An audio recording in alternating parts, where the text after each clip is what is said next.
আসসালামু আলাইকুম। ভেক্টর এই চ্যাপ্টারটা অনেকে ভাবে অনেক কঠিন, কিন্তু এই জিনিসটা যে টপিকগুলো ইম্পর্টেন্ট এবং যেই টপিকগুলো থেকে কোশ্চেন আসতে পারে সেই টপিকগুলো যদি ভালো করে করতে পারো তাহলে এখান থেকে ইজিলি একটা সিকিউ অ্যান্সার করতে পারবা। জিনিসটাতে টপিক অনেক বেশি, কিন্তু গুছিয়ে যদি পড়তে পারো তাহলে দেখ ভেক্টর একদম ইজি একটা চ্যাপ্টার। দেখবে যে তখন সবার প্রথম ভেক্টরটাই অ্যান্সার দিবা। দেখো দেখো আমাদের এইখানে আমি ম্যাথ সংখ্যা কম দিয়ে এই ম্যাথগুলোর ভিতরে কি কি টাইপের কোশ্চেন আসতে পারে সেই ম্যাথগুলো আমি এখানে দিয়ে দিয়েছি। দেখো এক নাম্বার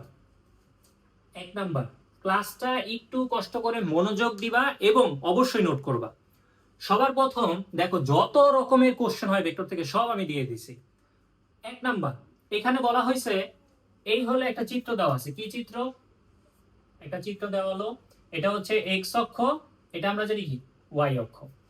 তো এইখানে আমাদের বলা হয়েছে এটা হচ্ছে এ নির্দেশ করে, এ ভেক্টরের মান কত 5, আর এইখানে দেওয়া আছে বি, এই ভেক্টরের মান হচ্ছে 6, এগুলো দেওয়া আছে, আর এটা দেওয়া আছে 30 ডিগ্রি। এখন তোমরা দেখবা বেশিরভাগ স্টুডেন্টরা কি করো, ভেক্টর দেওয়া আছে অন্য ম্যাথগুলো করো, কিন্তু বর্তমানে যেহেতু প্রশ্ন একটু ভিন্ন হচ্ছে, স্ট্যান্ডার্ড করার জন্য কিছু কিছু জিনিস শিখতে হবে আমাদের। এটা এক্স অক্ষ, এটা ওয়াই অক্ষ, এটা হচ্ছে এ ভেক্টরের মান। এখন মান থেকে কোনো একটা ভেক্টরের মান থেকে ভেক্টর রূপটা কিভাবে প্রকাশ করবো সেটাই আমরা শিখবো। একদম ইজি। দেখো এখানে এ আছে না, লিখবা এ। এটা অনেকভাবে করা যায়, আমি যেভাবে করি সেভাবে করলে হবে। এটা লিখবা এ, এ ভেক্টর, এখানে মান দেওয়া আছে, এখানে লিখবা এ vector.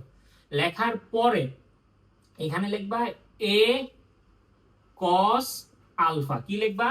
A cos alpha i, a cos alpha i plus এখানে লিখবা এ কস, সাইন দিয়েও করা যায়, সাইনের হিসাবটা পরে, কসটা যদি শিখো তাইলে হবে এ কস আলফা প্লাস এ কস ভিটা, এটা হচ্ছে জে। যেহেতু এখানে এক্স অক্ষ ওয়াই অক্ষ জেড অক্ষ নাই, যার কারণে আমাদের কে এর বিষয়টা আসবে না। এবার একটু দেখাও, এর মান কত 5 লিখলাম, কস, এখন আলফা, আলফা মানে হচ্ছে এক্স, এই ভেক্টরটা এক্স অক্ষের সাথে কত ডিগ্রি কোণ তৈরি করেছে। দেখো এটা হচ্ছে 30 ডিগ্রি, এটা কত ডিগ্রি, এটা হচ্ছে 30 ডিগ্রি, তাহলে এখানে লিখবো 30, লিখলাম আই প্লাস এর মান কত 5 কস ভিটা মানে হচ্ছে এই ভেক্টরের যে মানটা দেওয়া আছে সেটা ওয়াই অক্ষের সাথে কত ডিগ্রি কোণ তৈরি করছে। দেখো আমরা জানি পুরোটা হচ্ছে 90, এটা যদি 30 হয় এটা কত ভাই, এটা হচ্ছে 60 ডিগ্রি। তাহলে আমরা এখানে লিখতে পারি হচ্ছে 60 জে, লিখলাম 2.5 জে। দেখো আমি এই ভেক্টর কিন্তু বের করে ফেলছি। তোমরা সবসময় ভেক্টর থেকে মান বের করো, আর আমি এটা কি করলাম, এটা হচ্ছে মান থেকে ভেক্টর বের করলাম। এবার ধরো তোমার পরীক্ষায় যদি বি আসে, এই যে বি, তাহলে বি কিভাবে করবো ভাই, লিখবো বি কস আলফা, তারপর i plus b cos beta j, লিখলাম। এখন বি মানে কত ভাই 6 কস, এবার আলফা কি 30 বসাবো না, এই বিটা এক্স অক্ষের সাথে কত কোণ তৈরি করছে দেখো, আমাদের পজিটিভটা নিব, এই যে এটা হচ্ছে 180, আর এক্স অক্ষের সাথে কত কোণ তৈরি করছে 90 90 90, 3 নং 27, 270, একটুক 90 একটুক 90 একটুক 90। আমরা দেখবো যে এক্স অক্ষের সাথে, অনেকে বলতে পারো এদিকে, এটা হচ্ছে নেগেটিভ পাশ, এটা হচ্ছে পজিটিভ পাশ, পজিটিভ অংশ নিয়ে আমরা কাজ করব। তাহলে এটা আমি লিখলাম আই প্লাস বি, বি মানে হচ্ছে কত 6 কস ভিটা মানে কত, দেখো এই জিনিসটা ওয়াই অক্ষের সাথে কত ডিগ্রি কোণ তৈরি করছে ভাই, এইটা ওয়াই অক্ষের সাথে কত ডিগ্রি কোণ তৈরি করেছে, এই জিনিসটা ওয়াই অক্ষের সাথে যেই কোণ তৈরি করেছে সেটা হচ্ছে এই যে কত 180, কত ডিগ্রি কোণ তৈরি করছে 180 ডিগ্রি, 180, এটা হচ্ছে কি জে। তাহলে আমি এটা 180 লিখে আমি এই জিনিসটা কি করতে পারি, এই মানটা আসতেছে -6 জে, আর একটুকের মান কত আসে, একটুকের মান হচ্ছে 0 আসে। তাহলে আমি এ ভেক্টর বের করে ফেললাম, আমি বি ভেক্টরও বের করে ফেললাম। ওকে, এ ভেক্টর বের করলাম, বি ভেক্টর বের করলাম। এখান এইটা হচ্ছে 180, যদি এখানে থাকতো তাহলে কিন্তু 0 ডিগ্রি হইতো, তাহলে কি হইতো 0 ডিগ্রি হইতো, তখন এটা পজিটিভ হয়ে যেত কারণ পজিটিভ পাশে ছিল। তাহলে আমার এ ভেক্টর বের হলো, বি ভেক্টর বের হলো, এটা ইজিলি বের করা যায়। আমরা প্রথমটা দেখলাম, এবার দেখো আমরা আরেকটা ম্যাথ দেখি যেখানে এক্স অক্ষ ওয়াই অক্ষ এবং জেড তিনটা অক্ষই থাকবে। ধরো তোমার পরীক্ষায় যদি বলা থাকে যে সি একটা ভেক্টরের মান দেওয়া আছে 5 নিউটন, কত 5 নিউটন, বললো সি এর যে মান দেওয়া আছে 5, এই ভেক্টরটা নির্ণয় করো, যেটা এক্স অক্ষের সাথে বলা হয়েছে যে এক্স অক্ষের সাথে বলা হয়েছে 30 ডিগ্রি কোণ তৈরি করছে, ওয়াই অক্ষের সাথে 70 ডিগ্রি কোণ তৈরি করছে, আমাদের এটা নির্ণয় করতে বলছে। এবং সেখানে এক্স অক্ষও আছে, ওয়াই অক্ষও আছে, জেড অক্ষ আছে। তিনটা অক্ষ থাকলে আমরা কি করব? দেখো, এক্স অক্ষের সাথে 30 ডিগ্রি, ওয়াই অক্ষের সাথে 70 ডিগ্রি, কিন্তু জেড অক্ষের সাথে আমাদের কোণটা দেওয়া নাই। তাহলে আমরা যেটা করতে পারি ভাই, জেড অক্ষের কোণটা নির্ণয় করার জন্য আমাদের যেটা লাগবে সেটা হচ্ছে একটা সূত্র আছে, cos square alpha plus cos square beta plus cos square gamma equals to 1। তাহলে cos স্কয়ার আলফা মানে এক্স অক্ষের সাথে 30 degree, cos square 70 plus cos square gamma মানে জেড অক্ষের সাথে যে কোণটা উৎপন্ন করে। তো এটাকে আমরা সলভ করে এখান থেকে গামাটা বের করি। তাহলে চলো গামাটা বের করলে দেখা যাক কত হয়। অ্যান্সারটা আসে 68.6 ডিগ্রি। ধরো আমাদের জেড অক্ষের সাথে 68.6 ডিগ্রি কোণ উৎপন্ন করে, এটা হচ্ছে একটা 3D মডেল। আচ্ছা, তো এখন আমি এখান থেকে সিটা বের করতে পারি কিভাবে? এখানে লিখবো c cos alpha i plus alpha i, c cos beta j plus c cos gamma, এটা হচ্ছে কে, এটা হচ্ছে আই, এটা হচ্ছে জে, এটা হচ্ছে কি কে। তাহলে দেখো সি এর মান কত দেওয়া আছে? 5। cos আলফার মান আমাদের প্রথমে দেওয়া আছে 30 ডিগ্রি, তারপরে আমাদের দেওয়া আছে 5 cos বিটার মান আমাদের কত দেওয়া আছে? 70 ডিগ্রি প্লাস এখানে ধরো 5 cos গামার মান আমাদের বের করলাম কত? 68.6 ডিগ্রি। তাহলে এটা কে বের হয়ে যাবে, আই জে কে। এবার যদি আমরা ক্যালকুলেশন করি তাহলে আমাদের দেখো কত হয়। এখানে হয় 5 1.82 কে। তাহলে দেখো, যদি আমাদের এক্স অক্ষ, ওয়াই অক্ষ, জেড অক্ষ থাকে, এই সূত্রটা একটু মনে রাখবা যে cos square alpha plus cos square beta plus cos square gamma equals to 1। Then আমরা এই যে সিও বের করতে পারবো। তাহলে আমাদের এক নাম্বার ম্যাথটা কমপ্লিট হলো। আচ্ছা, তাহলে আমরা কি শিখলাম? আমরা শিখলাম হচ্ছে মান দেওয়া থাকলে ভেক্টর কিভাবে নির্ণয় করব। এবার হচ্ছে দেখো 2 নাম্বার, 2 নাম্বারটাতে আমি অনেকগুলো কোশ্চেন দিয়েছি, দেখো অনেক টাইপের কোশ্চেন, যতগুলো পসিবল। আচ্ছা, 2 নাম্বারে আমরা যেটা করতে পারি, দেখো 2, প্রথমত আমাদের বলা হয়েছে এটা পি, এটা কিউ। এই যে 2 এর আমাদের যে এই নাম্বার বিষয়টা আছে, এটা এই নাম্বার দেওয়া আছে, এখানে পি কিউ দেওয়া আছে। বলা হয়েছে ও এ বি সি সামান্তরিকের ক্ষেত্রফল। মনে রাখবা, যদি কোনো সামান্তরিকে দুটি সন্নিহিত বাহু দেওয়া থাকে তাহলে সামান্তরিকের ক্ষেত্রফল হবে ওই দুইটা বাহুর ক্রস গুণফলের মান। যদি একটা সামান্তরিকের দুইটা কর্ণ দেওয়া থাকে তাহলে হবে হাফ ইন্টু কর্ণদ্বয়ের ক্রস গুণফল। গেল। আচ্ছা, তাহলে আমাদের এইখানে যেটা করতে পারি, পি আর কিউ যেহেতু দেওয়া আছে, তাহলে ও এ বি সি এই সামান্তরিকটার ক্ষেত্রফল হবে পি এবং কিউ, যেহেতু দুইটা মান দেওয়া আছে, দুইটার ক্রস গুণফল। তাহলে পি ক্রস কিউ করতে পারি যে লিখি, এখানে লিখবো আই, এখানে লিখবো জে, এখানে লিখবো কে। তাহলে আই এর মান দেওয়া আছে 4 3 0, এখানে আবার আই নাই, তাহলে 0 2 5 করলাম। তাহলে এখানে আই লিখতে পারি আমরা কি, এটা বন্ধ, 3 5 15 মাইনাস 0, সূত্রের যে এই যে এখানে মাইনাস, তারপরে যে লিখলাম, এটা বন্ধ, এটা বন্ধ, তাহলে 4 5 কত 20 মাইনাস 0 প্লাস কে, কে লিখলে কি হয়, আবার এইটা আর এটা বন্ধ, তাহলে 4 দুগুণে 8 মাইনাস 0। তাহলে আমরা একটু দেখি, এখানে আসে 15i, এখানে আসে মাইনাস 20j, আর এখানে হয় প্লাস 8k। তাহলে ক্ষেত্রফলের মান কত হবে? দুইটার ক্রস গুণফলের যে মান 15 square plus 20 square plus 8 square. তাহলে এই মানটা যদি আমরা দেখি যে কত হয় আমাদের, 15 square plus 20 square plus 8 square.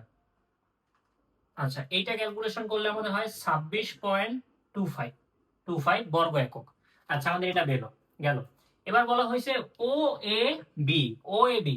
তাহলে ও এ বি, তাহলে আমি যদি এটা বের করি, দেখো এই যে ত্রিভুজটা আছে, এটা হচ্ছে পি দেওয়া আছে, এটা আমরা কিউ জানি, এটা হচ্ছে আর জানি ধরো। তাহলে এখন কথা হচ্ছে আমাদের যে বড় এটা 8টা লব্ধিটা, এটা যদি আমরা বের করতে চাই তাহলে বাকি দুটো যোগ করতে হবে। কি করতে হবে? বাকি দুটো যোগ করতে হবে, যে পি ক্রস কিউ। তাহলে এখন দেখো পি এর মান কত দেওয়া আছে? 4i, এখানে কি আই আছে না? তাহলে 4i, এখানে যে আছে 2j, এখানে আছে 3j, তাহলে এটা হয়ে যাবে 5j, আর কে টা কে এর মতোই থাকবে। তাহলে আমাদের 8টা বের হয়ে গেল। তো এই ত্রিভুজের ক্ষেত্রফল হবে হাফ পি ক্রস আর, বললাম। তারপর আমরা কি করতে পারি ভাই, হাফ এই দুটাকে ক্রস গুণফল করব। ক্রস গুণফলের মানটা বের করে এই হাফের সাথে গুণ দিলে আমাদের এই ত্রিভুজের ক্ষেত্রফল বের হয়ে যাবে। আচ্ছা পরের কোশ্চেন দেখো, পি বরাবর কিউ এর লম্ব বিক্ষেপ কত এবং উপাংশ কত, এটাও পরীক্ষা আসতে পারে। আচ্ছা আমরা যেহেতু এটা বের করছি, এটা বের করে রাখি, আমাদের লাগতে পারে। আমাদের এখন আমি করবো হচ্ছে ধরো বি, বলছে পি বরাবর কিউ এর লম্ব বিক্ষেপ। মনে রাখবা কার বরাবর, পি বরাবর না, যার বরাবর বলবে তার মান নিচে। লম্ব বিক্ষেপ বের করার ওয়ে কি, যার বরাবর। যদি বলে পি বরাবর তাহলে পি কি নিচে, যদি বলে পি এর উপরে তাহলে কি পি নিচে, আর উপরে লিখবা পি ডট কিউ। কি লিখবা, পি ডট কিউ, এটাই লম্ব বিক্ষেপ। তাহলে ডট গুণফল কিভাবে করে, আয়ের সহগের সাথে আয়ের সহগ। দেখো এখানে আয়ের সহগ আছে কিন্তু এখানে নাই, তাহলে এটা লেখা লাগবে না। এখানে যে সহগ হচ্ছে 3, এখানে যে সহগ হচ্ছে 2, 3 দুগুণে 6, 6 হইলো। আর উপরে কে নেই তার মানে 0। আর পি ভেক্টরের মান কত, মান নির্ণয় করার সূত্র হচ্ছে আমাদের কিভাবে করতে পারি, 4 স্কয়ার আর 3 স্কয়ার, 4 স্কয়ার প্লাস 3 স্কয়ার অর্থাৎ 6/5 হয়। 6/5 এটা কি বেড়ে গেল, লম্ব বিক্ষেপ। এখন মনে রাখবা লম্ব বিক্ষেপ বের করার পর আমাদের এখানে কি বলছে, উপাংশ কত। উপাংশ বের করা একদম ইজি। আগে তো লম্ব অভিক্ষেপটা বের করো, বুঝছো। এই লম্ব অভিক্ষেপের সাথে নিচে যে জিনিসটা লিখবা তার একক ভেক্টর দ্বারা গুণ করবা। উপাংশের ক্ষেত্রে, উপাংশের ক্ষেত্রে কি করবা, উপাংশের ক্ষেত্রে নিচে যেই ভেক্টরটা লেখছো সেই ভেক্টরটার একক ভেক্টর দিয়ে পাশে গুণ। এই যে একক ভেক্টর কি, ওই ভেক্টরকে ওই ভেক্টরের মান দ্বারা ভাগ, এটা একক ভেক্টর, তখন এটাকে কি বলবো আমরা, উপাংশ বলবো। এবার আসো, পি ভেক্টরটা কত ছিল আমাদের, 4i প্লাস 3j। আর এটার মান কত, মান তো আমরা বের করছি যে 4 স্কয়ার প্লাস 3 স্কয়ার। তাহলে অ্যান্সার হবে 6 বাই, এখানে দেখো এটা করলে হয় 5, এটা করলে হয় 5, 5 5 25, আর এটা হয়ে যায় 4i প্লাস 3j। যদি উপাংশ বলে এভাবে করবা, আর যদি লম্ব বিক্ষেপ বলে তাহলে আমাদের এতটুকু অ্যান্সার লম্ব বিক্ষেপ, আর উপাংশ বলে এই জিনিসটা এক্সট্রা আসবে। গেল, পি এবং কিউ এর উপর লম্ব একক ভেক্টর নির্ণয় করো। মনে রাখবা লম্ব একক ভেক্টর যদি নির্ণয় করতে বলতে বলে তাহলে যেটা করো, পি এবং কিউর উপর, তাহলে প্লাস মাইনাস দিবা। কি দিবা, প্লাস মাইনাস দিবা। দেওয়ার পরে যেই দুইটা ভেক্টরের লম্ব একক ভেক্টর বের করতে হচ্ছে তাদের ক্রস গুণফলটা উপরে লিখবা এবং ক্রস গুণফলের মান দ্বারা ভাগ করবা। ক্রস গুণফলটা লিখবা প্লাস ওই নিচে ক্রস গুণফলের মান দ্বারা ভাগ করো। তাহলে প্লাস মাইনাস এই ভেক্টরটাকে আমরা বের করে রাখছি, এই যে 15i minus 20j plus 8k লিখলাম। এবং এটার মান কি, এই যে 15 square plus 20 square plus 8 square. এবার প্লাস মাইনাস উপরে যেটা লিখলামই 15i 20j প্লাস 8k লিখলাম। লেখার পরে এইটার যে মান আছে না, আমরা 26 পয়েন্ট সামথিং বের করছিলাম, এটাই হচ্ছে আমাদের কি লম্ব একক ভেক্টর বের হয়ে গেল। বুঝতে পারছো, আমি তোমাদের এই জিনিসগুলো এমন ভাবে সাজাইছি যেন একদম রিলেটেড যে বিষয়গুলো আছে এগুলো সব কভার হয়ে যায়। এবার বলা হয়েছে পি কিউ আর কি একই সমতুল্য। মনে রাখবা একই সমতুল্য যদি বের করতে হয় তাহলে, একই সমতুল্য যদি আমাদের বের করতে হয় তাহলে দুইটা কয়টা ভেক্টর আছে, পি কিউ আর হচ্ছে আর। কি আছে, পি আছে, কিউ আছে, আর আছে।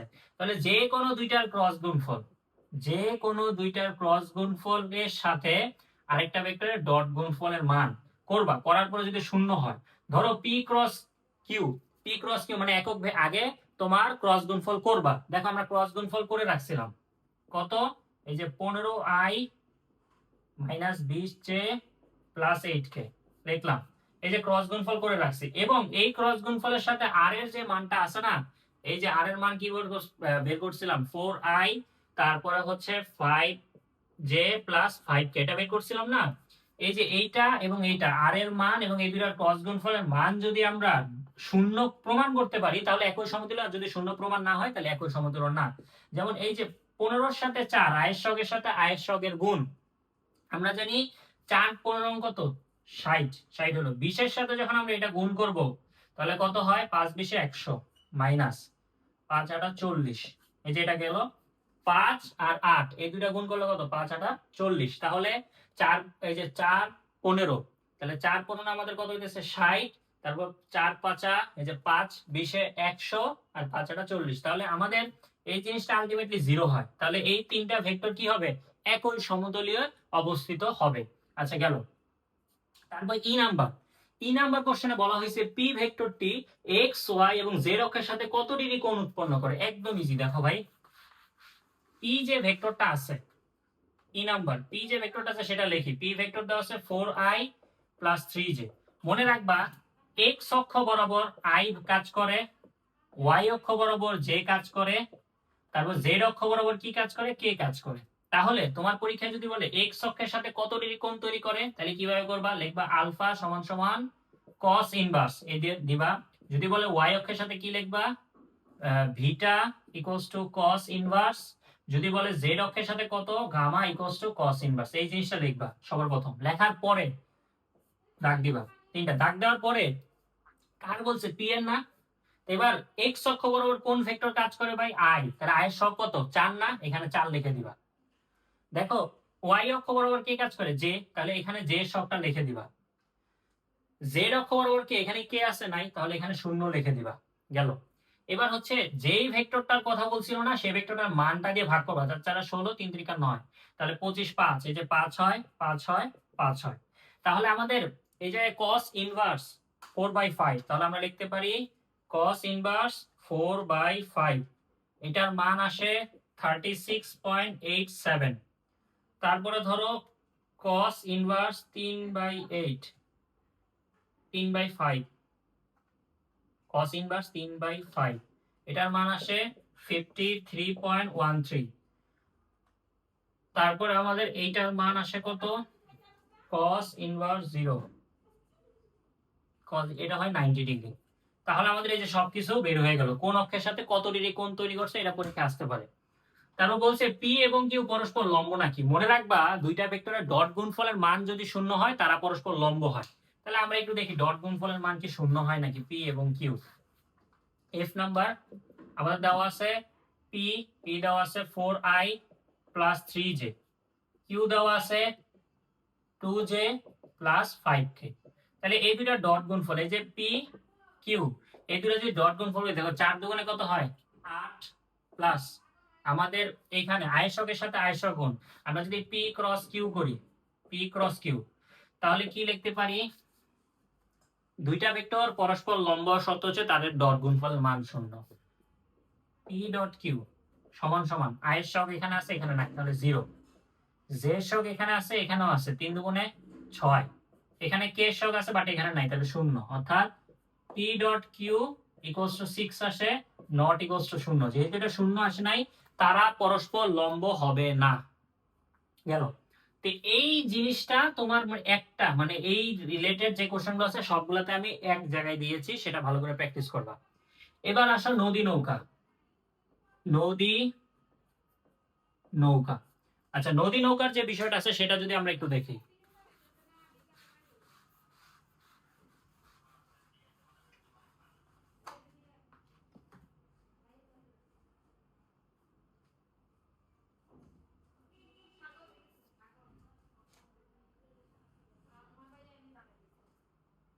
এক, দুই, তিন, আমরা 3 নাম্বারটা দেখি। দেখো বলা হয়েছে খুবই ইম্পর্টেন্ট, নদী নৌকা ইম্পর্টেন্ট আছে আমাদের। এটা বলা হয়েছে এ, এটাতে অনেকগুলো কোশ্চেন অ্যাড করে দিয়েছে, এই কোশ্চেনটা একটু ভালো করে করলে নদী নৌকা ক্লিয়ার হয়ে যাবে।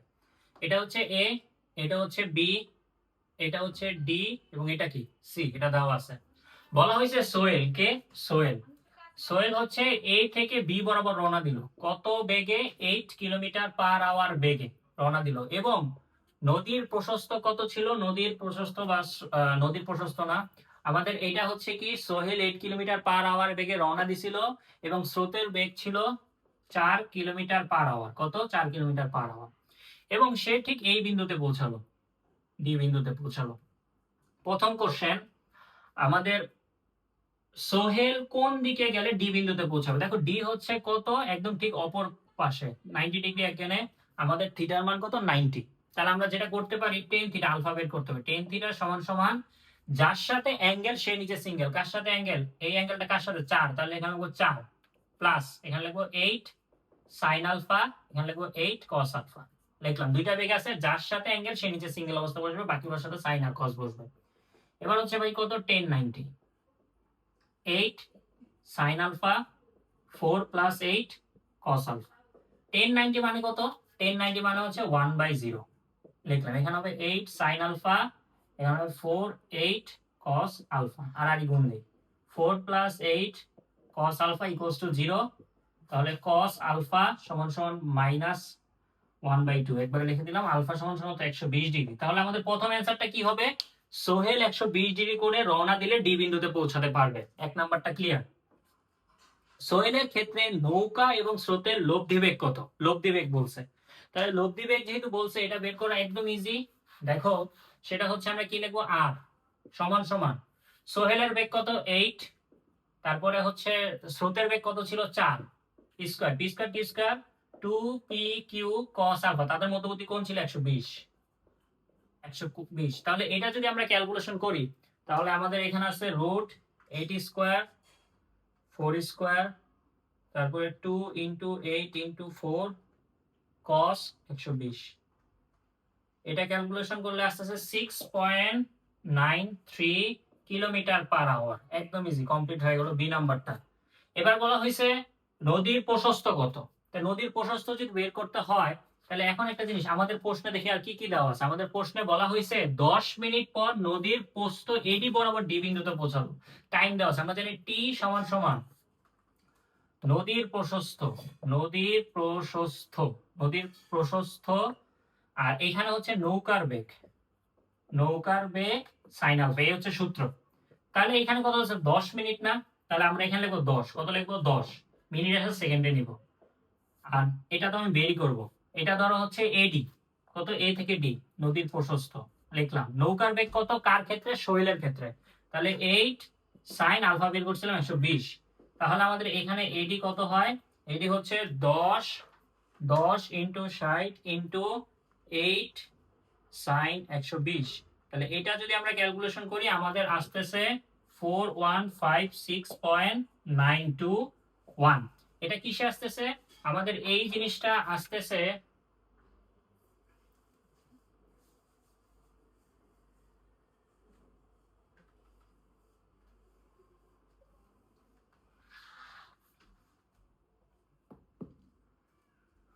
আচ্ছা আমাদের টাইম দেওয়া আছে কত 10 মিনিটে, কত দেওয়া আছে আমাদের টাইমটা দেওয়া আছে 10 মিনিট।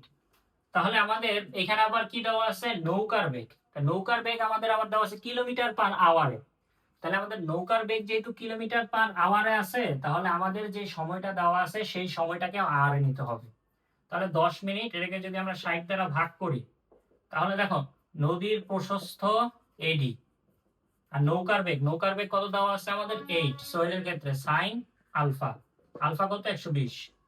তো এখান থেকে যদি আমরা এডি বের করি তাহলে আমাদের যেটা হয় 10 ভাগ 60 গুণ 8 সাইন 120, আমাদের আসতেছে 1.155 এত কিলোমিটার, 1.155 কিলোমিটার গেল। তাহলে আমাদের কি প্রশস্ত বের হয়ে গেল। তারপরে হচ্ছে রোহানকে নদী পার হতে কত সময় লাগবে, রোহানের নদী পার হতে কত সময় লাগবে এটা বলছে। আবার আমরা সেম সূত্র অ্যাপ্লাই করতে পারি, কার ক্ষেত্রে অ্যাপ্লাই করতে পারি? আমরা হচ্ছে রোহানের ক্ষেত্রে ডি। এবার আসো এখানে বলছে রোহান এডি বরাবর গেল, কোন বরাবর? এডি বরাবর গেল এবং এসি তে যা পৌঁছালো, তাহলে কি সে 90 ডিগ্রি অ্যাঙ্গেলে রওনা দিছিল। তাহলে আমাদের নদীর প্রশস্ত একটু বের করে ফেলছিলাম 1.15 এবং নৌকার যে বেগ কার ক্ষেত্রে? রোহানের ক্ষেত্রে। রোহান কত বেগে রওনা দিয়েছিল? কিন্তু রোহান এডি বরাবর চালানো শুরু করলো। আচ্ছা রোহানের বেগ ধরো দেওয়া আছে পরীক্ষায় 6 কিলোমিটার পার আওয়ার বেগে, 6 কিলোমিটার পার আওয়ার বেগ, অথবা সেম বেগও দেওয়া থাকতে পারে।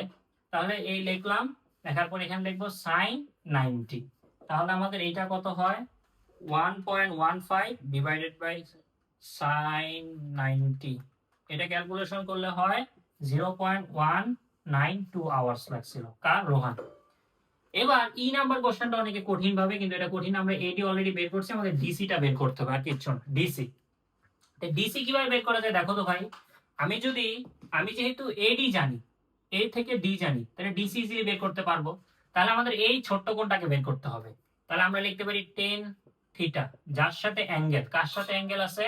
আমাদের স্রোত, এই যে স্রোত 4 আর রোহানের দেওয়া আছে 6 সাইন আলফা, আলফা আমাদের 90, পুরোটা কত আমাদের 90 প্লাস 6 cos 90। এখান থেকে থিটাটা বের করি কত হয়? টেন ইনভার্স টেন ইনভার্স এটা করি, করলে দেখি কত হয়। আমাদের আসে 6 10 inverse 6 sine 90 divided by 4 plus 6 cos 90। Calculation আমাদের এটা আসে 56.31 ডিগ্রি। এটা আসে 56.31 ডিগ্রি। আচ্ছা, এবার একটু কত হবে তাহলে? একটু হবে 90 থেকে মাইনাস 90 মাইনাস অ্যান্সার, এটা করলে হয় 33.69। 33.69। তাহলে এখন যদি আমরা এটা ত্রিভুজ চিন্তা করি,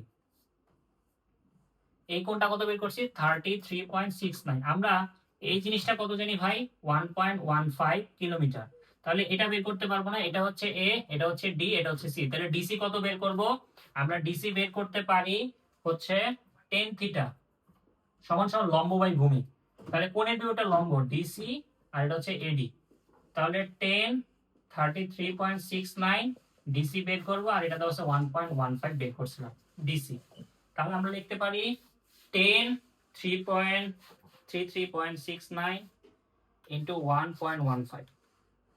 তাহলে এটা আসে 0.77 কিলোমিটার। দেখো আমাদের ডিসি এবং আমাদের যে এডি ছিল তাটা কি সমান? না, সমান নাই, যে প্রমাণিত হয়ে গেল। তো নদী নৌকার এই রিলেটেড কোশ্চেন গুলো আসতে পারে। প্রথমে হচ্ছে কত ডিগ্রি কোণে রওনা দিছিল, সময় কত, নদীর প্রশস্ত কত, অথবা নদীর ওই পাশে ডিসি দূরত্ব কত, এরকম অনেক কোশ্চেন আসতে পারে। এইটা ভালো করে করলে দেখবা যে অ্যান্সার করতে পারতেছো। আচ্ছা দেখো, তোমাদের বৃষ্টি এই টপিকটা ইম্পর্টেন্ট, বৃষ্টি আর ছাতা। এখানে অনেকগুলো সমস্যা আসে। সবচেয়ে বেশি যে জিনিসগুলো আছে সেগুলোর মানে প্রসেস গুলো আমরা একটু দেখি। দেখো, ধরো বৃষ্টির বেগ হচ্ছে কি ভিআর, হ্যাঁ, ভেলোসিটি অফ রেন, এটা হচ্ছে বৃষ্টির বেগ। তারপরে গাড়ি অথবা লোকের বেগ ধরো ভিসি, ভেলোসিটি অফ কার অথবা পিপল। আর বাতাসের বেগ ধরলাম ভেলোসিটি অফ এয়ার, এটা ভিএ। তাহলে নর্মাল, যেটা একদম নর্মাল, যদি প্রশ্ন খুবই সোজা হয় তাহলে কি হবে? উলম্ব ভাবে বৃষ্টি পড়লে বাতাস যদি না থাকে, উলম্ব ভাবে বৃষ্টি পড়লো এবং বাতাস থাকলো না, মানে বিষয়টা হচ্ছে ভাই উপর থেকে বৃষ্টি পড়তেছে এবং একটা লোক হেঁটে যাচ্ছে, তখন কি হবে? তখন আমাদের এই যে উলম্বের সাথে এই কোণটা না, এই কোণটা কিভাবে বের করতে পারি সেটাই দেখতেছি। টেন থিটা সমান সমান লোক অথবা কারের বেগ, লোক অথবা কারের বেগ। আর নিচে কি হবে? নিচে হবে তোমার ভিআর মানে বৃষ্টির বেগ। ভিআর মানে কি? বৃষ্টির বেগ। ধরো বৃষ্টি পড়তেছে 6 কিলোমিটার/আওয়ার বেগে, আর লোক হেঁটে যাচ্ছে 4 কিলোমিটার/আওয়ার বেগে। তাহলে উলম্বের সাথে যে কোণ উৎপন্ন করে, আমরা জানি এটা 4 হলে ভেক্টর শিফটের মাধ্যমে এটাও 4 হয়। তাহলে এই কোণটা কত? এই যে 10 ইনভার্স লম্ব বাই ভূমি, এই যে লম্ব আর হচ্ছে আমাদের কি ভূমি। এই দেখো, লোকের বেগ ডিভাইড বাই বৃষ্টির বেগ, এটাই আমি লিখে দিচ্ছি। এটা মনে রাখলেও হবে। থিটা সমান 10 ইনভার্স বেগ অথবা লোকের বেগ অথবা গাড়ির বেগ ডিভাইড বাই বৃষ্টির বেগ। গেল। তোমার পরীক্ষায় যদি প্রকৃত বেগ বলে তাহলে লব্ধি বের করতে পারো। লব্ধি বের করার জন্য প্রকৃত বেগ v equals to root over vr square velocity of r square velocity of car square যদি আমরা করি তাহলে প্রকৃত বেগটা বের হয়ে যাবে। গেল, এটা হচ্ছে কেস 1। এবার হচ্ছে ধরো এখানে আরেকটা কেস, এটা হচ্ছে কেস 2। কেস 2 এটা খুব ইম্পর্টেন্ট, অ্যাডমিশন লেভেলের কোশ্চেন। বাতাস থাকলে, এটা বাতাস থাকবে না, আর যদি এটা বাতাস থাকে তাহলে কি করবা? তাহলে হচ্ছে আমরা যেটা করব একটু মুখস্থ রাখি বা মনে রাখি, সেটা হচ্ছে বাতাস যদি থাকে তাহলে প্রকৃত বেগ বের করার ওয়ে কি? v equals two va। va মানে কি? বাতাসের বেগ মাইনাস গাড়ির বেগ অথবা লোকের বেগ মাইনাস করব, প্লাস আমাদের যে বৃষ্টির বেগ সেটা যোগ করব, তাহলে আমাদের কি প্রকৃত বেগটা বের হয়ে যাবে। আর এখানে যে কন্ডিশন দুইটা এটা একটু দেখি। গাড়ি ও বাতাস বিপরীত দিকে চললে, ধরো একটা গাড়ি এই এদিকে চলতেছে, এদিকে চলতেছে। আচ্ছা, এদিকে যখন গাড়ি চলবে আর বাতাসটা আসতেছে এদিক থেকে, এটা হচ্ছে এয়ার আর এটা হচ্ছে কার, তারা পরস্পর বিপরীত দিক থেকে আসতেছে না? যেহেতু পরস্পর বিপরীত দিক থেকে আসতেছে তাহলে মনে রাখবা সব সময় সামনের কাজ ভিজবে। একটা গাড়ি যাইতেছে, বাতাসটা এদিক থেকে আসতেছে, তাহলে কি সামনের কাজটা ভিজবে? কি ভিজবে? সামনের কাজ ভিজবে। এবার এই কোণটা কত কত ডিগ্রি অ্যাঙ্গেলে আসলে ভিজতেছে সেটা যদি বের করতে চাই, টেন থিটা সমান সমান VA plus BC divide by VA। আচ্ছা, VA প্লাস BC এই কথার মানে কি? মানে হচ্ছে তখন বাতাসের বেগটা এবং আমাদের যে গাড়ি অথবা মানুষের যে বেগ সেই বেগটা কি যোগ করব। বাতাসের বেগ এবং গাড়ির বেগ দুইটা যোগ করব ডিভাইড বাই বৃষ্টির বেগ, ডিভাইড বাই বৃষ্টির বেগ, এখান থেকে থিটা বের করব। এবার 2 নাম্বার, এই যে এখানে দেখো, এটা যদি A নাম্বার হয়, এটা যদি B নাম্বার হয়, দেখো গাড়ি এবং বাতাস একই দিকে হলে, মনে করো গাড়ি এবং বাতাস, ধরো বাতাসের বেগও এদিকে গাড়ির বেগও এদিকে, তখন কি হবে? তখন মনে রাখবা যদি বাতাসের বেগ গাড়ির বেগের তুলনায় ছোট হয়, অর্থাৎ দেখো এখানে গাড়ির বেগটা কি হয়েছে, গাড়ির বেগটা বড় হয়েছে এবং বাতাসের বেগটা কি হয়েছে, বাতাসের বেগটা ছোট হয়েছে। অর্থাৎ গাড়ির বেগ ধরো 4 কিলোমিটার/আওয়ার, বাতাস বইতেছে 2 কিলোমিটার/আওয়ার বেগ, অর্থাৎ গাড়ির বেগটা বেশি। গাড়ির বেগ যদি বেশি হয় তাহলে সামনের কাজ ভিজবে, কি হবে? যদি গাড়ির বেগটা বেশি হয় বাতাসের বেগের তুলনায় তাহলে সামনের কাজ ভিজবে। আচ্ছা, ভিজলো। এবার হচ্ছে যদি গাড়ির বেগের তুলনায়, ধরো গাড়ির বেগের তুলনায় বাতাসের বেগ বেশি, গাড়ির বেগের তুলনায় বাতাসের বেগ বেশি, এটা ধরো হয়ে গেছে 3, এটা হয়েছে 5 কিলোমিটার/আওয়ার, এটা বেশি। তাহলে এটা যদি বেশি হয় তাহলে মনে হবে পিছনের পিছনের কাজ ভিজবে, কি পিছনের কাজ ভিজবে। আর লাস্ট ওয়ান কি, যদি বাতাসের বেগ এবং গাড়ির বেগ আনফরচুনেটলি দুইটা সেম হয়ে যায় তাহলে মনে হয় সামনে এবং পিছনে উভয় কাজই ভিজবে। আর এখান থেকে থিটা বের করার ওয়ে কি, এখান থেকে থিটা বের করার ওয়ে হচ্ছে theta equals to tan inverse BC এবং ডি এর যে ডিফারেন্সটা সেটা উপরে লিখবো ডিভাইড বাই বৃষ্টির বেগ। তাহলে আমাদের এটা গেল। এটা হচ্ছে নরমাল প্রসেসের ক্ষেত্রে। এটা হচ্ছে বাতাস থাকলে দুইটা কন্ডিশন হয়। একটা হচ্ছে সামনের কাজ সবসময় ভিজবে কখন, যখন বিপরীত দিকে দুইটা থাকবে, আর যখন তোমার দুইটা একই দিকে থাকবে তখন আমাদের এই তিনটা কন্ডিশন হয়। এইগুলা যদি করতে পারো তাহলে বৃষ্টি আর ছাতা দেখবা তোমার কমপ্লিট হয়ে গেছে। আমাদের ভেক্টর ক্যালকুলাসে মোট তিনটা জিনিস আছে, একটা হচ্ছে ডাইভারজেন্স, একটা হচ্ছে গ্রেডিয়েন্টস, আর একটা হচ্ছে কার্লস। কোনটা কি দেখো, কার্লস দ্বারা আমরা বুঝবো হচ্ছে কোন একটা ভেক্টর ঘূর্ণনশীল নাকি অঘূর্ণনশীল। দেখো কার্লস এর প্রথম অক্ষর কি, ক না? কতে মনে রাখবা ক্রস গুণফল, কি মনে রাখবা ক্রস গুণফল। অর্থাৎ তোমার যেটা মনে রাখতে হবে একটা অপারেটর নেবলা, এই যে নেবলাটা হচ্ছে i d d x plus j d d x plus k d d y, এই জিনিসটা একটু মনে রাখবা, এটা একটা অপারেটর।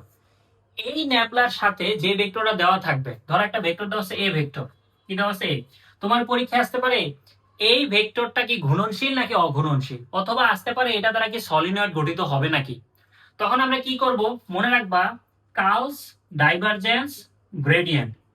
কতে হয় ক্রস, অর্থাৎ যখন কার্লস বলবে বা ক্রস করতে বলবে অথবা ঘূর্ণনশীল নাকি অঘূর্ণনশীল তখন বুঝবা হচ্ছে নেবলার সাথে যে ভেক্টরটা দেওয়া আছে তাদের ক্রস গুণফল। কি করবা, নেবলার সাথে ওই ভেক্টরটা ক্রস করবা, করার পরে যদি শূন্য হয়, যদি শূন্য হয় তাহলে এটা হচ্ছে অঘূর্ণনশীল, অঘূর্ণনশীল, অঘূর্ণনশীল। আচ্ছা অঘূর্ণনশীল। আর যদি শূন্য না হয় তাহলে কি ঘূর্ণনশীল। আচ্ছা ডট, ডট যদি করি, ডট কখন করব, আমরা ডাইভারজেন্সের ক্ষেত্রে নেবলার সাথে আমরা ওই ভেক্টরটা ডট করব, করার পরে এই মানটা যদি শূন্য হয় এটা হচ্ছে কি ভাই সলিনয়েডাল হবে, সলিনয়েডাল। এই দুইটা খুব ইম্পর্টেন্ট। একটা হচ্ছে কি বললাম আমি, একটা বললাম হচ্ছে ক্যালকুলাসের তিনটা অংশ, একটা হচ্ছে কার্লস, ডাইভারজেন্স, গ্রেডিয়েন্ট। গ্রেডিয়েন্ট মানে নরমাল গুণ। গ্রেডিয়েন্টের কাজ হচ্ছে একটি স্কেলার ক্ষেত্রকে ভেক্টর ক্ষেত্রে রূপান্তর, ভেক্টর ক্ষেত্রে রূপান্তর। তাহলে কি ক্রস করব কখন, কার্লস বললে ঘূর্ণনশীল নাকি অঘূর্ণনশীল তখন। ডাইভারজেন্স কখন করব, যখন সলিনয়েড হবে নাকি, এরকম বলতে পারে। তাহলে দেখো আমি একটা কোশ্চেন এখানে দিছি, বলা হয়েছে যে এই যে ভেক্টরটা আছে এই ভেক্টরটা যদি সলিনয়েডাল হয় তাহলে পি এর মান কত। তাহলে সলিনয়েডাল হলে কি হবে, নেবলার সাথে এটা ডট গুণফল করতে হবে। আমরা বলছি যে সলিনয়েডাল হলে কি ডট গুণফল করতে হবে। তাহলে এই নেবলাটা তুলি, ddx plus j d d y, এটা হবে ওয়াই, এটা হবে কি জেড, এটা ddx d d y d d z. আচ্ছা i ddx plus j d d y plus k d d z, এটা গেল। তাহলে ddx dy ddz গেল। যাওয়ার পরে এই যে ভেক্টরটা আছে এটা আমরা লিখবো f x ডট করব অবশ্যই fx plus 2y i plus আমাদের এখানে আছে কত 2py minus z plus x minus 2z কে লিখলাম। এবার হচ্ছে আয়ের শক কত আছে ddx, এই আয়ের শকের সাথে আয়ের শকের গুণ এটা, তাহলে এখানে লিখবো 5x plus 2y plus z শক যেটা আছে এখানে z শক d by dy 2py minus z এখানে কে সব কি d by d z, d d z, d d x, d d y, d d z. আচ্ছা, এটা হবে এক্স টু জেড, মনে রাখবা এটাকে ডিডিএক্স বলতে হবে, হ্যাঁ, উচ্চারণ ডিডিএক্স। কিন্তু মাঝে মাঝে আমরা ওই যে বলে ফেলি ডি বাই ডিএক্স, কিন্তু এটা আসলে রাইট না, আমাদের রাইট হচ্ছে ডিডিএক্স, ডিডিএক্স। আচ্ছা, গেল। কাউকে যখন বলবে তখন অবশ্যই ডিডিএক্স বলবা, আর যখন লিখবে তোমার ইচ্ছা তুমি যেটা বলো। তাহলে দেখো এখানে এক্স আছে, এখানে এক্স বাদে যা আছে বাইরে চলে আসবে, এই ডিডিএক্স এটার সাথে আছে, এটার সাথে আছে, এখানে কি এক্স আছে, যার সাথে করতে সে কি আছে, নাই, তার মানে এটা হচ্ছে 0, লিখলাম 5 প্লাস এখানে 2p বাইরে চলে আসবে, আর dy এখানে থাকে d উপর শুধু y, এখানে dy, আর z কে করলে 0 প্লাস এখানে x কে করলে 0 কারণ এখানে z নাই, আর এখানে z কে করলে শুধু 2 আসবে ভাই, -2। তাহলে এটা করলে হয় 5, মানে আমাদের এখানে হয় শুধু 3 প্লাস 2p, আর এখানে dy dy মানে 1। এবার বলছে সলিনয়েড, আমরা সলিনয়েডাল হলে আমরা জানি যে ডাইভারজেন্সের মান 0 হয়, তাহলে এটা ইকুয়ালস টু কি হবে, 3 প্লাস 2p ইকুয়ালস টু 0, অর্থাৎ p সমান -3/2, তাহলে p এর মান -3/2 চলে আসলো। এবার তোমার যদি বলা হয় এটা কি ঘূর্ণনশীল নাকি অঘূর্ণনশীল, তখন আমরা কি করব বলো তো? তখন আমরা যেটা করব সেটা হচ্ছে এই যে ন্যাবলাটা আছে, সেই ন্যাবলার সাথে যে ভেক্টরটা দেওয়া থাকবে তার ক্রস গুণ। ক্রস গুণ কিভাবে করে, এখানে লিখবা i জে কে, এখানে লিখবা ddx ddy ddz, এটা কোন জায়গাতে আসলো, এই যে ন্যাবলার i শক জে শক কে শক গুলো লিখবো। আর এখানে যেটা যেটা দেওয়া আছে যে 5x plus 2y 2py minus z x minus 2z, এটা লিখলাম। লেখার পরে আমরা ক্রস গুণফল যেভাবে করেছিলাম সেইভাবে সমাধান করে আনতে হবে, দেন তোমার ডিফারেন্সিয়েশন করতে হবে। ডিফারেন্সিয়েশন করার পরে যদি এই মানটা 0 হয়, যদি, তাহলে ভেক্টরটি অগুণনশীল হবে, অগুণনশীল হবে, ভেক্টরটি কি হবে, অগুণনশীল। আর যদি 0 না হয় তাহলে হচ্ছে গুণনশীল। এটা হচ্ছে ক্লিয়ার। আচ্ছা, তোমার মাঝে মাঝে কার্লসের ডাইভারজেন্সের মান শোনো, কোন একটা ভেক্টরে কার্লসের ডাইভারজেন্স শোনো, এটা প্রমাণ করতে বলতে পারে, তাহলে ওই ভেক্টরটার ফার্স্টে কি করবা, নেবলার সাথে ক্রস করলে কার্লস নির্ণয় করবা, দেন সেটার সাথে আবার নেবলার কি করবা, ডট করবা, করার পর দেখবা 0 আসবে, 0 আসলে তো 0, আর 0 না আসলে লিখবা ওইটা। তাহলে ভেক্টরের যতটুকু আমি করিয়েছি আজকের প্রথম থেকে যতটুকু করেছি, এর বাইরে তোমাদের সিকিউর জন্য আর কিচ্ছু আসবে না, এটা একটু ভালো করে পড়ো, তাহলে দেখবা যে একটা অ্যান্সার করতে পারতেছো।